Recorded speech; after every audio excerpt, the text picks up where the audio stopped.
Hello students, आज एक मैं बड़ा इम्पॉर्टेंट टॉपिक लेके आया हूँ। ये न्यूज़ में भी है, यूनिफाइड पेंशन स्कीम, और एग्ज़ाम के पर्सपेक्टिव से भी बड़ा इम्पॉर्टेंट है। चाहे यूपीएससी का हो, बीपीएससी का हो, इन सब एग्ज़ाम्स में, चाहे आप कोई भी एग्ज़ाम दे रहे हैं, वो इसमें बड़ा हॉट टॉपिक है।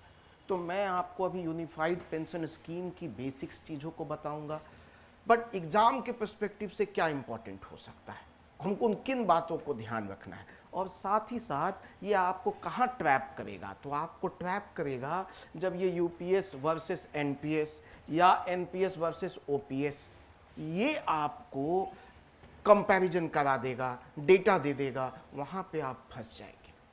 तो इसीलिए मैं इन तीनों का कंपैरिजन एक जगह कर दिया हूँ। बहुत छोटा वीडियो बनाऊंगा, लेकिन आपको सटीक समझ में आ जाएगा। ठीक है, चलिए शुरू करते हैं। पहला, अब जो ये पेंशन स्कीम आया है यूपीएस, जो एनपीएस अभी चल रहा था प्रेजेंटली, और ओपीएस का मतलब है ओल्ड पेंशन स्कीम, जो पहले चलता था। अब देखिए, एक एक पॉइंट को समझिए। मेंस में भी क्वेश्चन आए तो कैसे आपको ये पॉइंट बना लेना है कि पेंशन की गारंटी एक आपका डायमेंशन हो गया, और वहां पे तीनों को क्या कर दीजिए, कंपेयर कर दीजिए। तो कह रहा है पेंशन की गारंटी इन तीनों में क्या क्या है। तो यूपीएस में क्या कहता है, जो अभी जस्ट लॉन्च किया है सरकार ने, यूनिफाइड पेंशन स्कीम, उसमें कहता है बेसिक का कम से कम। इसका मतलब है कि यूपीएस में एक मिनिमम पेंशन की बात कही है कि पेंशन की गारंटी कितनी होगी। तो कह रहा है बेसिक जो आपकी सैलरी है उसका मिनिमम 50% तो गारंटेड है ही है। 50% मिनिमम मिलेगा, उससे ज़्यादा भी मिल सकता है। लेकिन उसको पाने के लिए कितने साल की नौकरी करनी होगी, तो 25 साल की नौकरी करनी होगी। अब इसी को हम देखें बाकी से, तो यहां आपको क्या दिखेगा कि ओपीएस में जो सबसे ओल्ड पेंशन स्कीम था, वहां पे बेसिक प्लस डीए, इन दोनों का 50% होता था। मतलब आपने जो भी लास्ट सैलरी ड्रॉ की है उसमें बेसिक प्लस डीए का 50% होगा, वो आपको मिनिमम पेंशन, मतलब वो आपको पेंशन मिलता था। इसका मतलब है कि पहले वाले में मिनिमम का कोई कंसेप्ट नहीं था। ये कहाँ आया है, ये यहाँ आया है। दूसरा, इतना पेंशन पाने के लिए आपको कितने साल नौकरी करनी थी, 20 साल, लेकिन नए वाले में कितनी करनी है, 25 साल। तो ये एक बात को ध्यान रखना है, यहां आपको फंसा सकता है। यहां मिनिमम वर्ड दे देगा, मिनिमम 50%, इससे ज्यादा भी जा सकता है। लेकिन पहले क्या था, बेसिक प्लस डीए का 50% था।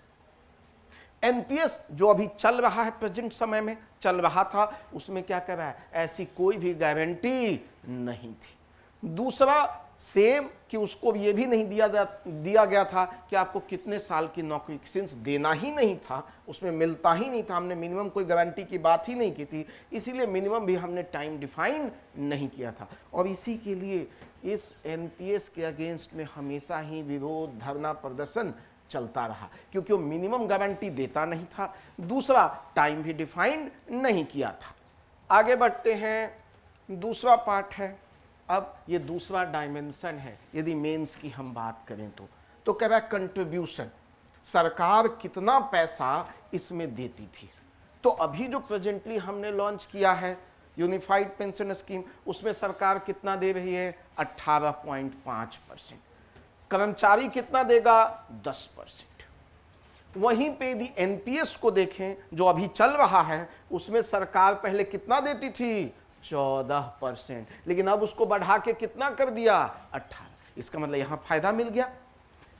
कर्मचारी वहां भी 10% करता था, यहां भी 10%, तो उसमें कोई चेंजेस नहीं है। अब पुराने में देखते हैं, पुराने में ओपीएस में देखें तो यहां पे सिर्फ सरकार पे करती थी, कर्मचारी पे नहीं करता था। इसीलिए हर लोग क्या मांग करता था, नहीं नहीं ओपीएस पे लेके चले जाइए। ठीक है, तो ये आपको बेसिक बात दिमाग में रखना होगा।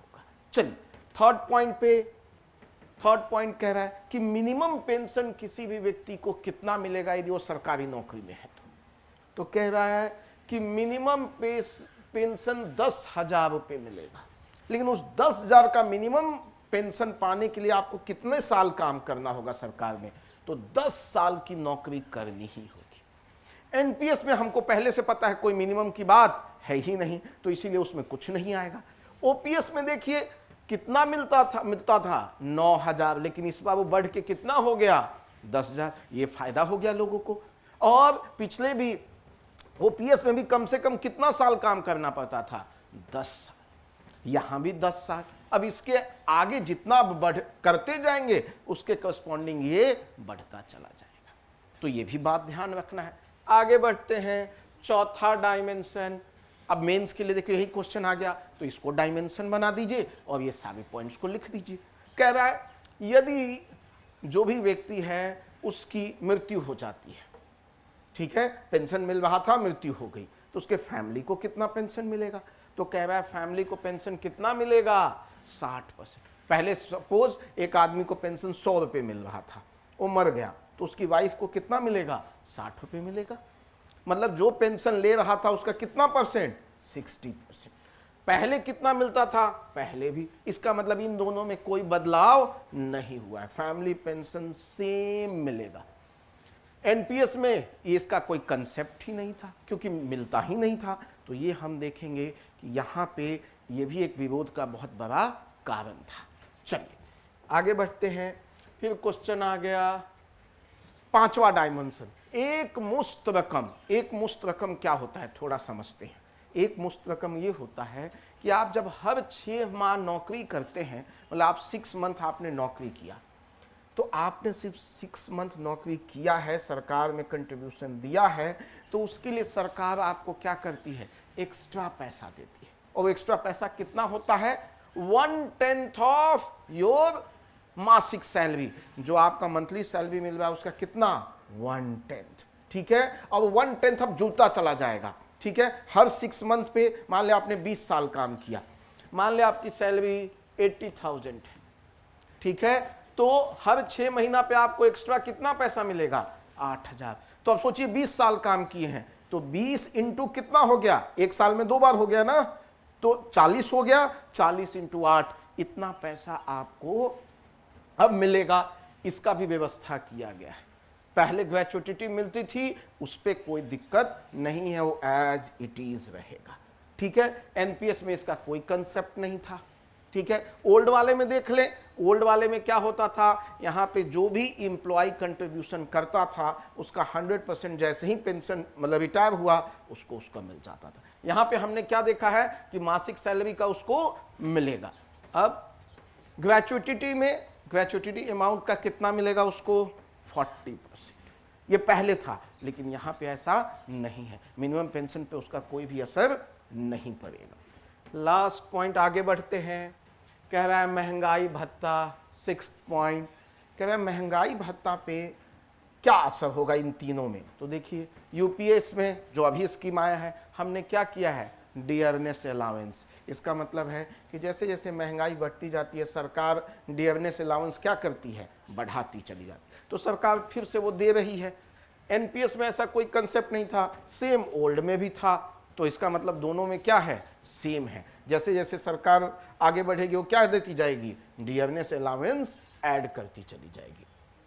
अब 7वां पॉइंट इंपॉर्टेंट पॉइंट है, वीआरएस। कहता है कोई मान ले अपनी नौकरी जितने साल की है उससे पहले ही वो रिटायर हो जा रहा है, पहले ही अपनी सरकार नौकरी छोड़ दे रहा है, तो उसको क्या मिलेगा।